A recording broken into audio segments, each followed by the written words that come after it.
The late season snow and lots of rain we've been getting lately is paying off for most of the Willamette Basin. While the Army Corps of Engineers says we're still in a drought here in Oregon, the northern reservoirs are filling up. Fox 12's Drew Marine joins us live with a look at the outlook for the conservation season. Drew? Yeah, the Army Corps of Engineers says just a few weeks ago, the outlook was dire. Now most of the reservoir boat ramps will be accessible by Memorial Day.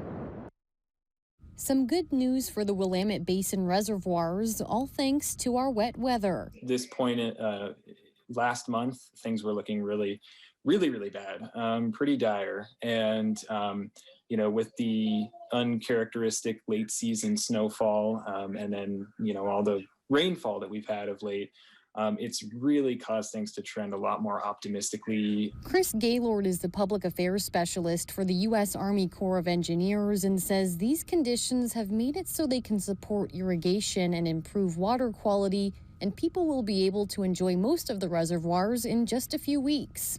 At a lot of our reservoirs in the valley, we're going to have all of the boat ramps accessible by Memorial Day. So I think Foster, Detroit, Dexter, Dorena, Cottage Grove. While their conservation season is off to a good start, he says we're still dealing with drought conditions in the Willamette Valley and extreme drought conditions in southern parts of the state, meaning they'll have to rely on water supply from the northern reservoirs like Detroit Lake. This is like a caveat to all the good news, but some of our reservoirs that do get full or that we refill really well, because as I said, we're going to fill, it looks like we're filling a lot of them up pretty well.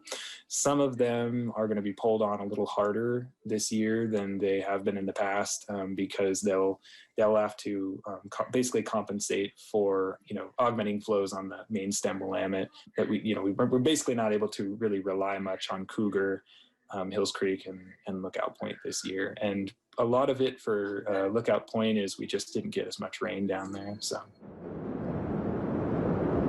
the Army Corps of Engineers had their annual public meeting about the Willamette Basin this afternoon, and they'll have another meeting to update folks on the Rogue River Basin next Tuesday. We'll have a link for next week's meeting on our website, kptv.com. Live in Portland, Drew Marine, Fox 12 Oregon.